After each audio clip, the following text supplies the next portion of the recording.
Hello friends, welcome to SAG, St. Augustine Tuition Center, Madathumbadi, free education to all. Please subscribe to our YouTube channel for new updated videos and also visit staugustintuition.blogspot.in.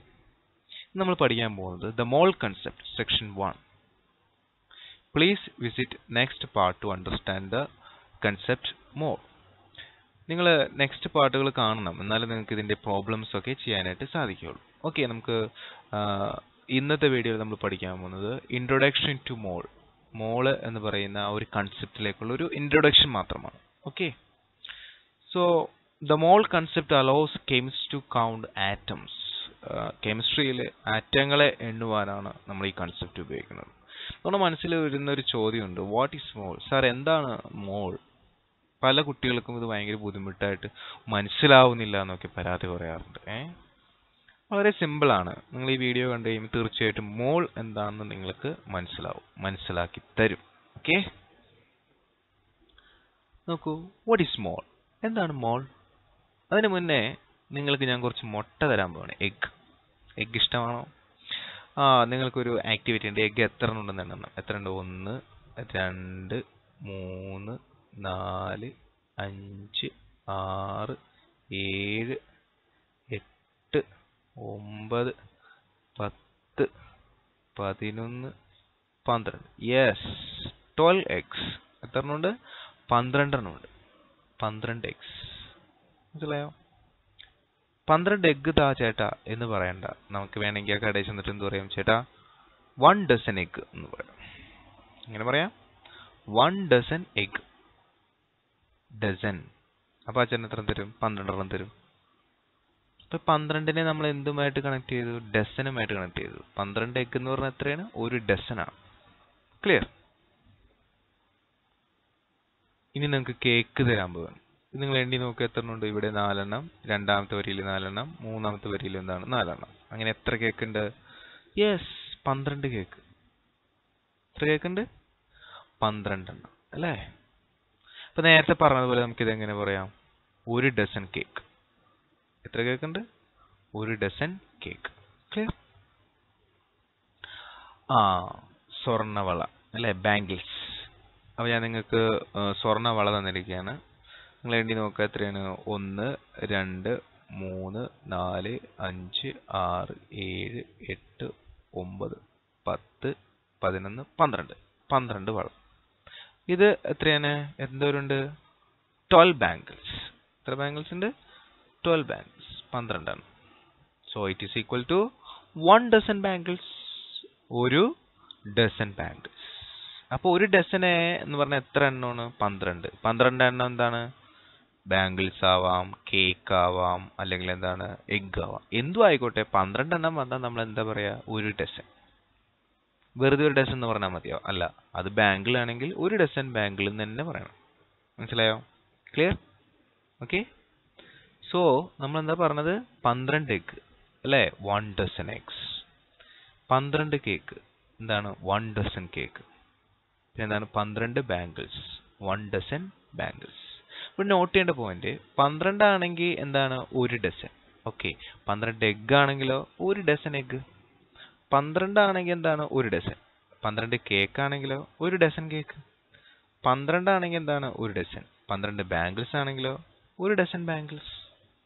അല്ലാണ്ട് 12 bangles നിങ്ങൾക്ക് തന്നിട്ട് നിങ്ങൾ 1 dozen cake തന്നെ പറയോ? ഇല്ല. 12 ബാംഗിൾസിന് തന്നു കഴിഞ്ഞാൽ 1 dozen bangles തന്നെ പറയണം. മനസ്സിലായോ? ഈ 12 എന്ന് പറയുന്നത് related to a unit known as dozen. അപ്പോൾ എണ്ണാൻ ഉപയോഗിക്കുന്ന ഒരു യൂണിറ്റ് ആണ് എന്ത്? ഡസൻ. എന്താണ് dozen? It is a unit to count numbers. Clear? Dozen is equal to unit of counting numbers. Numbers നമ്മൾ എണ്ണാൻ വേണ്ടി ഉപയോഗിക്കുന്ന ഒരു യൂണിറ്റ് ആണ് എന്ത്? ഡസൻ. 12 നമ്പേഴ്സ്. 12 നമ്പർ ആണെന്ത്? ഒരു ഡസൻ. ക്ലിയർ? നോക്കൂ, നമ്മൾ എഗ് 12 എഗ് 1 ഡസൻ. അതുപോലെ 12 കേക്ക് 1 ഡസൻ. അതുപോലെ 12 ബാംഗിൾസ് എന്താണ്? 1 dozen.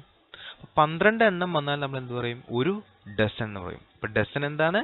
It is unit of counting numbers. എന്തിനാണ് സാർ ഇത് ഇവിടെ പഠിക്കുന്നത്? ഇതുമായി റിലേറ്റ് ചെയ്താണ് നമ്മൾ മോള് മനസ്സിലാക്കേണ്ടത്. ക്ലിയർ? നോക്കൂ, 2 ഡസൻ എഗ്ഗ് എന്ന് പറഞ്ഞാൽ എത്രയാണ്? ഒരു ഡസൻ എത്രയാണ്? 12. അപ്പോൾ 2 dozen 2 × 12 24 egg. Okay. 3 dozen cake. അപ്പോൾ ഒരു ഡസൻ കേക്ക് എത്രയാണ്? 12 അല്ലേ? 3 ഡസൻ കേക്ക് എന്ന് പറഞ്ഞാൽ 3 × 12 36. ക്ലിയർ? ഇനി 4 ഡസൻ ബാംഗിൾസ് എന്ന് പറഞ്ഞാൽ എത്രയാണ്? 4 × 12 48 ബാംഗിൾസ്. ക്ലിയർ?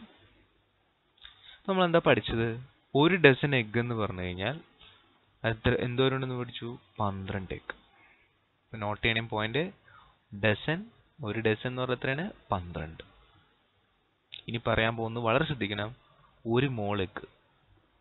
ഇപ്പൊ ഡസനെ പോലെ തന്നെ എണ്ണാൻ ഉപയോഗിക്കുന്ന മറ്റൊരു യൂണിറ്റ് ആണ് എന്ത്? മോൾ. അത് എത്ര ഉണ്ടെന്ന് അറിയാമോ? 12, 13, 14 ഒന്നും അല്ല. നോക്കൂ. എനിക്ക് വായിക്കാൻ പറ്റില്ല, നിങ്ങൾ വായിച്ചോളൂ. കണ്ടോ, ഇത്രയും വലിയ സംഖ്യ. ഇനി ഈ സംഖ്യയുടെ വലിപ്പം ഒന്ന് അറിയണമെന്ന് ആഗ്രഹമുണ്ട്. എന്തോരം ഉണ്ടെന്ന് നോക്കിക്കോളൂ. അതായത് 600 കോടി ജനങ്ങൾ, നമ്മുടെ ലോകത്തുള്ള 600 കോടി ജനങ്ങൾ, പീപ്പിൾസ്, ഇത് എണ്ണാൻ നോക്കിയാണ്. ഒരു മോൾ എഗ്ഗ്, ഇത്രയും എഗ്ഗ് എണ്ണാൻ തീരുമാനിച്ചു. ഒരു പണിക്കും പോവാണ്ട് രാവിലെ തുടങ്ങി വൈകുന്നേരം വരെ രാത്രി ഭക്ഷണം ഒന്നും കഴിക്കാണ്ട് എണ്ണയാണ്. ഒരു സെക്കൻഡിൽ ഒരു എഗ്ഗ് വെച്ചാണ് എണ്ണുന്നത് എന്ന് വിചാരിക്കും. എത്ര കോടി ജനങ്ങളാണ്? 600 കോടി ജനങ്ങൾ ഒരു സെക്കൻഡിൽ ഒരു എഗ്ഗ് വെച്ച് ഒരു പണിക്കും പോവാണ്ട് എണ്ണിക്കൊണ്ടിരിക്കുകയാണ്. അങ്ങനെ എണ്ണിയാൽ എത്ര നാളെടുക്കുമെന്ന് അറിയാമോ ഇത് എണ്ണിത്തീരാൻ? ഏകദേശം 30 ലക്ഷം വർഷം. ഇപ്പോൾ നിങ്ങൾക്ക് മനസ്സിലായി കാണും ഈ നമ്പർ എത്ര വലുതാണെന്ന്. എന്താണ് സാറ് പറഞ്ഞത്? 600 കോടി ജനങ്ങൾ ഒരു സെക്കൻഡിൽ ഒരു എഗ്ഗ് വെച്ചിട്ട് എണ്ണുകയാണെങ്കിൽ, ഒരു പണി എടുക്കാതെ ഫുൾ ടൈം എണ്ണുകയാണെങ്കിൽ 30 ലക്ഷം വർഷം വേണം ഇത് എണ്ണി തീർക്കാൻ. മനസ്സിലായോ? അപ്പൊ ഇത്രയും വലിയ നമ്പറിനെ നമ്മൾ എന്താ വിളിക്കുക? ഒരു മോൾ എന്നാ വിളിക്കുക. ക്ലിയർ? മനസ്സിലായോ? So if all 600 crore people on earth were to do nothing but count the eggs in one mole at the rate of 1 egg per second, it would take over 30 lakh years to count all the eggs in one mole. So 1 mole എന്ന് പറഞ്ഞാൽ അത്ര ചെറിയ സംഖ്യയല്ല. It is a very big എന്താണ് സംഖ്യയാണ്. 1 dozen എത്രയാണ്? 12. 1 മോൾ ഇത്രയും വലിയ സംഖ്യ. മനസ്സിലായോ? Wow, that is a big number. ഇതെന്താണ്? വലിയ ഒരു നമ്പറാണ് അല്ലേ? 1 മോള് നമ്മളിപ്പോൾ കണ്ടു. ഇത്രയും വലിയ ഒരു സംഖ്യയാണ് എന്ത്? 1 മോൾ അല്ലേ? പക്ഷെ ഇത് ഇങ്ങനെ എഴുതാൻ, നേരത്തെ പിടിച്ച് എഴുതാന്ന് പറഞ്ഞാൽ ഇച്ചിരി ബുദ്ധിമുട്ടാണ് അല്ലേ? അപ്പം നമുക്കൊന്ന് ചെറുതാക്കാൻ പറ്റും. 1 മോൾ എഗ്ഗ് എന്ന് പറഞ്ഞു കഴിഞ്ഞാൽ ഇത്രയും വലിയ സംഖ്യയിൽ ഇവിടം മുതൽ നിങ്ങൾ എണ്ണി നോക്കൂ. 1, 2, 3, 4, 5, 6, 7, 8, 9, 10, 11, 12, 13, 14, 15, 16, 17, 18, 19, 20 പൂജ്യമുണ്ട്. അതായത് ഇത്രയും സംഖ്യ സാർ ഇവിടെ ഇങ്ങനെ എടുത്ത് എഴുതിയിട്ട് ഇൻറ്റു 10 20 പ്രാവശ്യം ഗുണിക്കണം. അപ്പം എങ്ങനെ എഴുതണം? 10 × 20. ഇനി കുറച്ചും കൂടി ഒന്ന് ചെറുതാക്കാൻ തീരുമാനിച്ചു. അപ്പം എന്താണ്? ഒരു 10 കൂടി അതിൽ നിന്ന് എടുത്തു. അപ്പോൾ ഇവിടെ എന്ത് വരും? ഒരു പോയിന്റ് വരും. ഉണ്ടോ? ഇവിടെ ഒരു പോയിന്റ് എഴുതാം. അപ്പോൾ ഒരു 10 കൂടി ഇങ്ങോട്ട്, ഈ പോയിന്റിന് ഇങ്ങോട്ട് വന്നപ്പോൾ എത്രയായത്? 21ആയി. വീണ്ടും ഒരു പോയിന്റും കൂടി ഞാൻ ഇങ്ങോട്ട് നീക്കി കഴിഞ്ഞപ്പോൾ എത്രയായി? 10 × 22. വീണ്ടും ഒരു പോയിന്റ് കൂടി നീക്കി കഴിഞ്ഞപ്പോൾ എത്രയായി? 10 × 23. മനസ്സിലായോ? എന്താ ചെയ്തത്? ഈ വലിയ സംഖ്യയിൽ നിന്നും ഉണ്ടോ 23 10 അങ്ങോട്ട് മാറ്റി. ഇപ്പം എന്താണ്? ഈ ആദ്യം 20 10 നമുക്ക് വളരെ ഡയറക്റ്റ് ആയിട്ട് എടുക്കാം. പിന്നീട് നമ്മൾ 3 എണ്ണം കൂടി എക്സ്ട്രാ ഇവിടെ നിന്ന് എടുത്തു. അപ്പോൾ പോയിന്റ് ഇടണം. മനസ്സിലായോ? അങ്ങനെ നമുക്കൊരു സംഖ്യ കിട്ടി. നമ്മളതിനെ ചെറുതാക്കി എഴുതി. കാരണം ഇത്ര വലിയ സംഖ്യ നിരത്തി പിടിച്ച് എഴുതാന്ന് പറഞ്ഞാൽ കുറേ നീളം വേണമല്ലേ? അപ്പം ഇതാണ് ഒരു 1 മോൾ എഗ്ഗ് എന്ന് പറഞ്ഞത്. നിങ്ങളോട് പറയാണ്, ഒരു മോൾ എഗ്ഗ് എന്ന് പറഞ്ഞാൽ എന്താണ്? ഇത്രയും വലിയ അത്ര എണ്ണം എന്താണ്? എഗ്ഗാണ്. മനസ്സിലായോ? So 1 mole is equal to 6.022 into 10⁻23. ഇനി നിങ്ങൾ മനസ്സിലാക്കേണ്ട ഒരു കാര്യമുണ്ട്. എഗ്ഗ് നമ്മൾ 1 മോളിൽ എണ്ണി പറയാറില്ല. കാരണം അത്ര എഗ്ഗൊന്നും നമ്മൾ എടുക്കാറുണ്ടോ? ഇല്ല. പിന്നെ എന്തിനെയാണ് നമ്മൾ ഈ 1 മോൾ ഉപയോഗിക്കുക? ആറ്റങ്ങള്, തന്മാത്രകൾ, മോളിക്യൂൾസ്, അതുപോലെ തന്നെ അയോൺസ്, ഇവരുടെയൊക്കെ എണ്ണം പറയാനാണ് നമ്മൾ മോൾ ഉപയോഗിക്കുക കേട്ടോ. നിങ്ങൾക്ക് മനസ്സിലാകാൻ വേണ്ടിയിട്ടാണ് 1 മോൾ എഗ് എന്നൊക്കെ പറഞ്ഞത്.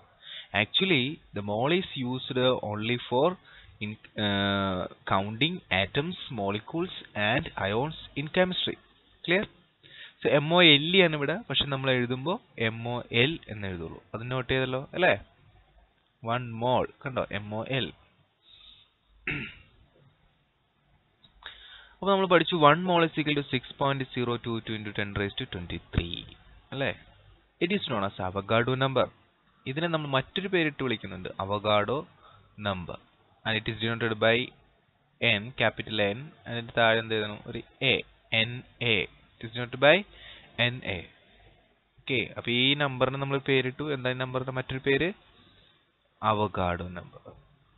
ഓക്കെ, നിങ്ങൾ ഫസ്റ്റ് ചാപ്റ്ററിൽ പഠിച്ചിട്ടുണ്ടാവും അവഗാഡോ ഇക്വേഷൻസ്, അവഗാഡോസ് ലോ ഒക്കെ നിങ്ങൾ നേരത്തെ പഠിച്ചിട്ടുണ്ടാവും.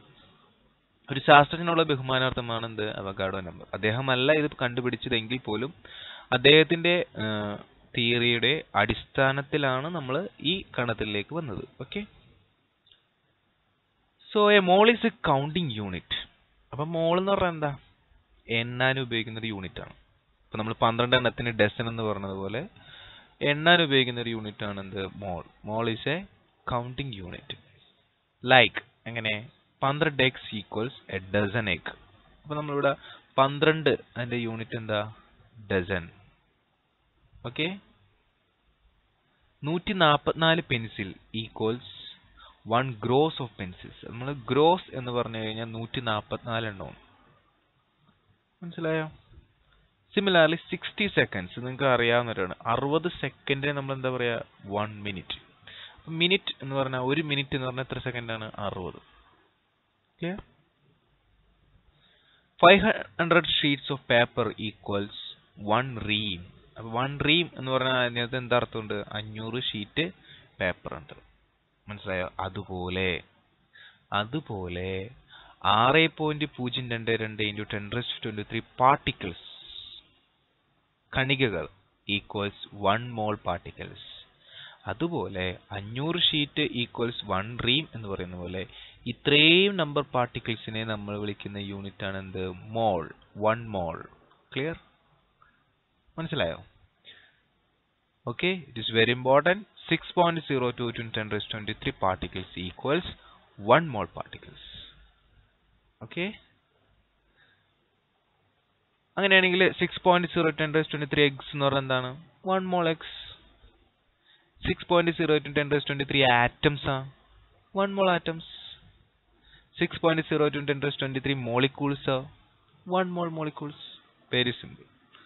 അപ്പോ 6.0 10⁻23 ആറ്റംസ് എന്ന് പറഞ്ഞാൽ 1 മോൾ മോളിക്യൂൾസ് എന്ന് പറയരുത്, ആറ്റംസ് തന്നെ പറയണം. കാരണം നമ്മൾ എഗ് ആണ് എണ്ണുന്നെങ്കിൽ പിന്നെ ഉത്തരത്തിൽ എഗ് അല്ലേ വരാൻ പാടുള്ളൂ. അതുപോലെ ആറ്റം ആണ് എണ്ണുന്നെങ്കിൽ ഉത്തരത്തിൽ എന്ത് എഴുതണം? ആറ്റം എഴുതണം. മനസ്സിലായോ? Clear? So where did the 1 mole 6.0 10⁻23 come from? Okay, എല്ലാവരും പറയുന്നുണ്ട് 1 മോൾ ഒക്കെ. ഓക്കെ, സമ്മതിച്ചു. ഇത് എവിടുന്ന വന്നത്? അങ്ങനെ ഒരു ചോദ്യം മനസ്സിലില്ലേ? Where did the 1 mole come from? Okay, ഇത്രയും വലിയ സംഖ്യ എണ്ണാൻ പറ്റില്ല, പിന്നെ ആരത് കണ്ടുപിടിച്ചത്? അങ്ങനെയൊക്കെ ഒരു ഡൗട്ട് നമ്മുടെ മനസ്സിലുണ്ടാവും അല്ലെ? ഈവൻ ഇത് നമ്മുടെ സിലബസിൽ ഇല്ലെങ്കിൽ പോലും. So what is mole? Where did it come from? എന്താണ് മോള്? അത് എവിടെന്നാ വന്നത്? Amedeo Avogadro. ഇവിടെ ഒരു ശാസ്ത്രജ്ഞന്റെ പടം വന്നേക്കണം, കണ്ടോ? Amedeo Avogadro, a scientist. In 1811, a scientist named Amedeo Avogadro performed an experiment where he found that അദ്ദേഹം കണ്ടെത്തിയത് തുല്യ വ്യാപ്തമുള്ള, ഇപ്പൊ ഹൈഡ്രജൻ എടുത്തു, ഓക്സിജൻ എടുത്തു, ഓക്കെ, നൈട്രജൻ എടുത്തു, ഇവരൊക്കെ സാർ ഒരു 22.4 ലിറ്റർ വെച്ചെടുത്തു. എല്ലാവരും നിങ്ങൾക്ക് പെട്ടെന്ന് മനസ്സിലാവാൻ വേണ്ടി പറയാണ്. എല്ലാവരും 22.4 ലിറ്റർ വെച്ചെടുത്തു. അപ്പൊ തുല്യ വ്യാപ്തമാണല്ലോ. ഹൈഡ്രജൻ വേറെ ഉള്ളതാണ്, ഓക്സിജൻ വേറെ ഉള്ളതാണ്, നൈട്രജൻ വേറെ ഉള്ളതാണ്, പക്ഷെ തുല്യ വ്യാപ്തമാണ്. എന്നിരുന്നാലും ഇവയിൽ എല്ലായിടത്തും എന്തോരുണ്ട് 1 മോൾ പാർട്ടിക്കിൾസ് ഉണ്ട്. ഇവയെല്ലായിടത്തും എന്തോരുണ്ട് 1 മോൾ പാർട്ടിക്കിൾസ്. ഇപ്പൊ നിങ്ങൾക്ക് മനസ്സിലാക്കാനുള്ള 1 മോൾ എന്ന് പറഞ്ഞു കഴിഞ്ഞാൽ ഒരു മോൾ എന്ന് പറഞ്ഞാൽ എത്രയാണ് 6.0 × 10⁻23. അത്രയും എണ്ണം ഹൈഡ്രജൻ എടുക്കുമ്പോഴാണ് അത് എത്രയാവുന്നത് 22.4 ലിറ്ററിൽ അത്ര എണ്ണം ഹൈഡ്രജൻ ഉണ്ട്. 1 മോൾ ഹൈഡ്രജൻ ഉണ്ട്. 22.4 ലിറ്റർ ഓക്സിജൻ എടുത്താലോ അതിനകത്ത് 1 മോൾ ഓക്സിജൻ കിട്ടും. 22.4 ലിറ്റർ നൈട്രജൻ എടുത്താലോ അതിനകത്ത് 1 മോള് നൈട്രജൻ ഉണ്ടാവും. അപ്പൊ അദ്ദേഹം പറഞ്ഞ കാര്യം എന്ന് വെച്ച് കഴിഞ്ഞാൽ തുല്യവ്യാപ്തം വാതകങ്ങളിൽ തുല്യ എണ്ണം എന്തുണ്ട് തന്മാത്രകളുണ്ട്. പക്ഷെ അന്നൊന്നും മോളൊന്നും കൺസെപ്റ്റ് ഇല്ല കേട്ടോ. ഇതിപ്പോ നിങ്ങൾക്ക് മനസ്സിലാകാൻ വേണ്ടി പറഞ്ഞതാണ്. So he says that equal volumes of gases തുല്യവ്യാപ്തമുള്ള വാതകങ്ങളിൽ at the same temperature and pressure വ്യത്യാസം വരുത്താൻ പാടില്ല contains equal number of molecules. അദ്ദേഹത്തിന്റെ ഈ കണ്ടെത്തലുകൾ പിന്നീട് നമുക്ക് മോൾ കണ്ടെത്താനായിട്ട് കാരണമായി. മനസ്സിലായോ? Avogadro had no idea what the number of molecule was and he could not measure them. ആ നമ്പർ എത്രയെന്ന് അദ്ദേഹത്തിന് അറിയില്ല, അദ്ദേഹം അത് മെഷർ ചെയ്തില്ല. കറക്റ്റ് നമ്പർ എത്രയെന്നൊന്നും നമ്മളിപ്പോൾ കണ്ടുപിടിച്ച മോളൊന്നും അദ്ദേഹം മെഷർ ചെയ്തില്ല. പക്ഷെ അദ്ദേഹം കണ്ടെത്തിയ ഒരു കാര്യം എക്സ്പെരിമെന്റിലൂടെ equal volumes of gases at the same temperature and pressure contain equal number of molecules. തുല്യവ്യാപ്തമുള്ള വാതകങ്ങളിൽ നമ്മൾ തുല്യ ടെമ്പറേച്ചറും പ്രഷറും വ്യത്യാസം വരാതെ കൊടുക്കുകയാണെങ്കിൽ ഈക്വൽ നമ്പർ ഓഫ് മോളിക്യൂൾസ് തുല്യ എണ്ണം തന്മാത്രകൾ ഉണ്ടാവും. ഇതിനെ അവഗാഡോസ് ലോ എന്ന് പറയും. മനസ്സിലായോ? Clear? But his hypothesis did lead to the eventual determination of this number. This became known as the measure of a mole. So അദ്ദേഹത്തിന്റെ ഹൈപ്പോത്തിസിസ് ആണ് പിന്നീട് നമുക്ക് മോൾ കണ്ടെത്താൻ കാരണം. നമ്മൾ അതിനെ ബഹുമാനാർത്ഥ അവഗാഡോ നമ്പർ എന്ന് കൊടുക്കും. It is equal to 6.022 into 10⁻23. Okay. A mole is a collection of 6.02 into 10⁻23 particles. അങ്ങനെ നമുക്കിപ്പോൾ മനസ്സിലാക്കിയ കാര്യം എന്താണ്? മോൾ എന്ന് പറഞ്ഞാൽ എന്താണ്? It is a collection of 6.02 into 10⁻23 particles. So how will you define a mole? How to define a mole? One mole is the amount of a substance that contains as many particles as there are atoms in exactly 12 gram of the carbon 12. അതായത് നിങ്ങളൊരു പാത്രത്തിൽ carbon 12 gram എടുത്തു എന്ന് വിചാരിക്കുക. എത്ര gram എടുക്കണം? 12 gram. അങ്ങനെയാണെങ്കിൽ അതിനകത്ത് എത്ര എണ്ണം കാർബൺ ഉണ്ടാവും? 1 മോൾ കാർബൺ ഉണ്ടാവും. എത്ര എണ്ണം കാർബൺ ഉണ്ടാവും? 1 മോൾ. പിന്നെ മറ്റൊരു പ്രത്യേകത, പീരിയോഡിക് ടേബിളിൽ കിടക്കുന്ന കാർബൺ എന്ന് പറയുന്നത് അറ്റോമിക് മാസ് യൂണിറ്റ് ആണ്. അത് എത്രയാണ്? 12 AMU ആണ്. AMU atomic mass unit. നിങ്ങൾ പീരിയോഡിക് ടേബിൾ എടുത്തിട്ട് നോക്കിക്കഴിഞ്ഞാൽ അതിന്റെ മാസ് യൂണിറ്റ് എത്രയാണ്? 12 AMU. അത് ഗ്രാമിലേക്ക് മാറ്റുമ്പോഴും വ്യത്യാസമില്ല. അതെന്താണ്? 12 ഗ്രാം. മനസ്സിലായോ? അത്തരത്തിൽ ആ 12 ഗ്രാമിൽ എന്തുണ്ട്? എത്രയുണ്ട്? 1 മോൾ കാർബൺ ഉണ്ട്. എത്ര മോൾ ഉണ്ട്? 1 മോൾ കാർബൺ. മനസ്സിലായോ? സോ 1 മോളിനെ അപ്പൊ നമുക്ക് എങ്ങനെ ഡിഫൈൻ ചെയ്യാം? കാർബൺ 12 എന്ന് പറയുന്നത് ഒരു ഐസോട്ടോപ്പാണ്. കാർബണിന്റെ നമ്മൾ എടുത്തിട്ട് അതിന്റെ 12 ഗ്രാം എടുക്കണം. ഓക്കെ. 12 ഗ്രാം എടുത്തിട്ട് അതിനകത്ത് ഉള്ള തന്മാത്രകളുടെ അല്ലെങ്കിൽ ആറ്റങ്ങളുടെ എണ്ണം നമ്മൾ നോക്കുമ്പോൾ എത്ര എണ്ണം ഉണ്ടോ അതിനെയാണ് എന്തെന്ന് പറയാം? 1 മോൾ എന്ന് പറയാം. അപ്പൊ എന്താണ് definition? 1 mole is the amount of a substance. So mole നമ്മൾ കെമിസ്ട്രിയിൽ പറയാം amount of a substance that contains as many particles as there are atoms in exactly 12 gram of the carbon 12. Carbon 12 ആറ്റത്തിന്റെ 12 gram എടുക്കുക. 12 gram എടുത്ത് 12 gram carbon എടുത്താൽ അതിൽ എത്ര particles ഉണ്ടോ number of എന്താണ് particles it is known as 1 mole. Clear? ഇനി നമുക്ക് ഇതിന്റെ കാൽക്കുലേഷൻ ഒക്കെ വരുന്ന നെക്സ്റ്റ് വീഡിയോസിലൊക്കെ കുറച്ചും കൂടി ഡീറ്റെയിൽ ആയിട്ട് മനസ്സിലാക്കാം. So the mass of 1 mole of a substance in grams is called its molar mass. നേരത്തെ നമ്മൾ പഠിച്ചു പീരിയോഡിക് ടേബിളിൽ കിടക്കുന്ന കാർബണിന്റെ താഴെ നിങ്ങൾക്ക് കിട്ടുന്ന 12 എന്ന് പറയുന്നത് അറ്റോമിക് മാസ് യൂണിറ്റ് ആണ്. അതിനെ നമ്മൾ ഗ്രാമിലേക്ക് കൺവേർട്ട് ചെയ്യുമ്പോൾ 12 ഗ്രാം എന്ന് കിട്ടും. ക്ലിയർ? നമ്മൾ ഇപ്പോൾ പഠിച്ചു 12 ഗ്രാമിൽ എത്ര മോൾ ഉണ്ട്? 1 മോൾ ഉണ്ട്. അപ്പോൾ 1 mole is equal to 1 mole carbon എന്ന് പറഞ്ഞാൽ എത്രയാണ്? It is equal to 12 gram. മനസ്സിലായോ? അതായത് ഒരു മോൾ കാർബൺ ആറ്റങ്ങളുടെ ഭാരത്തിനെ നമ്മൾ മോളാർ മാസ് എന്ന് പറയും. കാർബണിന്റെ മോളാർ മാസ്. Very simple. എന്താണ്? ഒരു മോള് എന്തെടുത്തു? ഞാൻ ഒരു മോള് കാർബൺ എടുത്തു. എന്താ എൻ്റെ അർത്ഥം? എന്താ? 6.022 × 10⁻23. 6.022 × 10⁻23. ഇത്രയും കാർബൺ ഞാൻ എടുത്തു എന്നാ എൻ്റെ അർത്ഥം. 1 മോൾ എന്ന് പറഞ്ഞാൽ. എന്നിട്ട് തൂക്കി നോക്കി കഴിഞ്ഞപ്പോ എനിക്ക് എത്ര കിട്ടി? 12 ഗ്രാം കിട്ടി. എത്ര ഗ്രാം കിട്ടി? 12 gram. It is known as the molar mass of carbon. മനസ്സിലായോ? ക്ലിയർ? ഓക്കെ.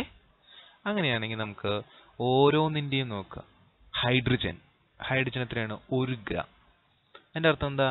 നിങ്ങൾ 1 മോൾ എന്താണ്? 1 മോൾ ഹൈഡ്രജൻ എടുത്ത് തൂക്കി നോക്കി. അപ്പൊ എത്ര കിട്ടി? 1 ഗ്രാം. വെയിറ്റ് എത്രയുണ്ട്? 1 gram. Similarly sulphur 32 gram, sodium 23 gram, helium 4 gram, carbon 12 gram, nitrogen 14 gram, oxygen 16 gram, chlorine 35.5 gram, calcium 40 gram. ഇത്രയെങ്കിലും മിനിമം നിങ്ങൾ അറിഞ്ഞിരിക്കണം, എന്നാലേ നമുക്ക് പ്രോബ്ലംസ് ചെയ്യാൻ പറ്റുള്ളൂ. അപ്പോൾ ഈ ലെവലിൽ, ഹൈസ്കൂൾ ലെവലിൽ നിങ്ങൾ ഇത്രയെങ്കിലും അറിഞ്ഞിരിക്കണം. പിന്നെ അർത്ഥം മനസ്സിലായില്ലേ? ഒന്നുകൂടി പറയാം സാറ്. ഇപ്പൊ നൈട്രജൻ 14 ഗ്രാം എന്ന് പറഞ്ഞാൽ അതിന്റെ മോളാർ മാസാണ്. ഇതെങ്ങനെ കിട്ടി? നൈട്രജൻ നമ്മൾ എത്ര എണ്ണം എടുക്കണം? 1 മോൾ നൈട്രജൻ എടുക്കണം. 1 മോൾ നൈട്രജൻ. ഓക്കെ, 1 മോൾ എന്തെടുക്കണം? നൈട്രജൻ. ഇത് തൂക്കി നോക്കി. അപ്പൊ എത്ര ഗ്രാം ഉണ്ട്? 14 ഗ്രാം. അതാണ് അതിന്റെ എന്ത്? Molar mass. ഇനി ഇത് പഠിക്കാനായിട്ട് വളരെ എളുപ്പമാണ്. നമ്മുടെ പീരിയോഡിക് ടേബിളിൽ ഓരോ എലമെന്റ് താഴെയും കിടക്കുന്ന മാസ് തന്നെയാണ് അതിന്റെ എന്ത്? Molar mass. മനസ്സിലായോ? So the mass of a 1 mole of a substance in grams. ഗ്രാംസിൽ നമ്മൾ പറയുമ്പോൾ അതിനെ നമ്മൾ വിളിക്കുന്നു മോളാർ മാസ് എന്ന് വിളിക്കുന്നു. ക്ലിയർ? ഓക്കെ. ഇതാണ് നമ്മുടെ സംഖ്യ. നിങ്ങൾക്ക് വായിക്കാൻ പറ്റുന്നുണ്ടെങ്കിൽ വായിച്ചോളൂ. Millions, billions, trillions. കണ്ടോ? Avogadro number. Avogadro number, later a good estimate of the atoms or molecules in a mole, was calculated as this number by Lord Kelvin, England. പിന്നീട് നമ്മൾ പുതിയ എക്സ്റേ മെത്തേഡൊക്കെ ഉപയോഗിച്ചിട്ട്, പല മെത്തേഡ് ഉപയോഗിച്ചിട്ട് വളരെ കൃത്യമായിട്ട് നമ്മൾ കണ്ടെത്തിയിട്ടുണ്ട് എന്ത്? അവഗാഡ്രോ നമ്പർ എത്രയാണെന്ന്. 6.022 × 10⁻23. Clear? So what you learn? നിങ്ങൾ എന്താണ് പഠിച്ചത്?